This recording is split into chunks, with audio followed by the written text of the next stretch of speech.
Assalamualaikum warahmatullahi wabarakatuh.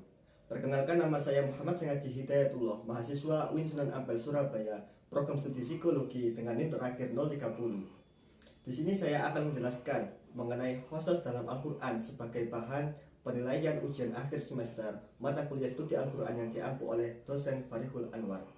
Baiklah, marilah kita langsung masuk ke dalam materinya. Khusus Al-Quran. Pengertian khusus.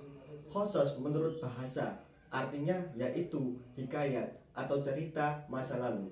Dapat didefinisikan bahwasanya khusus dalam Al-Quran adalah suatu cerita atau hikayat yang menceritakan kisah-kisah umat terdahulu ataupun kisah hikayat para nabi yang telah berlalu itu.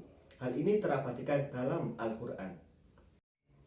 Setelah kita mengetahui pengertian dari khusus Al-Quran, maka selanjutnya saya akan menerangkan contoh-contoh khusus dalam Al-Quran.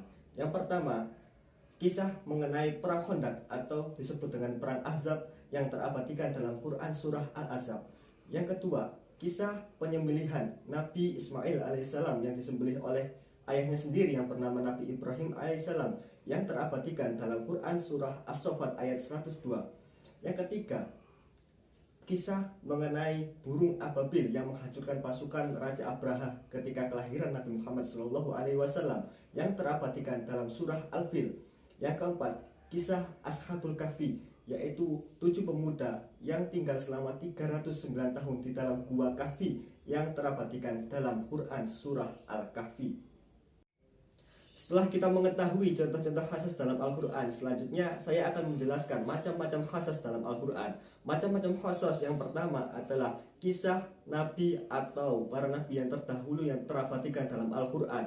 Contohnya adalah kisah Nabi Musa, kisah Nabi Ibrahim, dan kisah Nabi Muhammad SAW.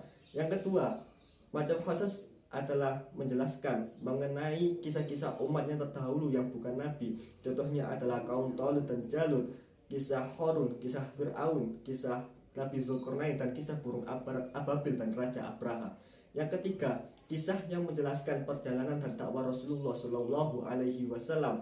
Dalam hal ini contohnya yaitu ketika perang Badar dan Uhud yang terabadikan dalam Quran surah Ali Imran, perang Hunain dan perang Tabuk yang terabadikan dalam Quran surah At-Taubah, dan yang terakhir kisah hijrah Rasulullah Shallallahu Alaihi Wasallam itu sendiri pada masa atau pada kejadian Isra Mi'raj. Setelah kita mengetahui macam-macam adanya khusus, selanjutnya saya akan menjelaskan tujuan adanya khusus itu sendiri. Tujuan khusus yang pertama yaitu menjelaskan bahwa Allah Subhanahu wa Ta'ala itu benar-benar Tuhan dan Nabi Muhammad SAW adalah benar-benar utusan Tuhan. Yang kedua, tujuan khusus adalah untuk menerangkan bahwasanya semua agama yang ada di dalam muka bumi ini menganut Allah yang satu, yaitu Allah yang sama, Allah yang esa. Hal ini termaktub dalam Quran surah Al-Ahzab. Yang ketiga, menjelaskan mengenai bahwasanya Allah itu tauhid, Allah itu esa, bahwasanya Tuhan bagi semuanya. Selanjutnya saya akan menjelaskan metode dalam menentukan khusus. Yang pertama adalah metode deduksi, yaitu dengan mengurutkan atau menceritakan Al-Quran secara umum dan menggambarkannya secara rinci dari awal sampai akhir. Yang kedua, metode hikmah, yaitu menjelaskan suatu cerita dan mengambil pelajaran dari kisah itu.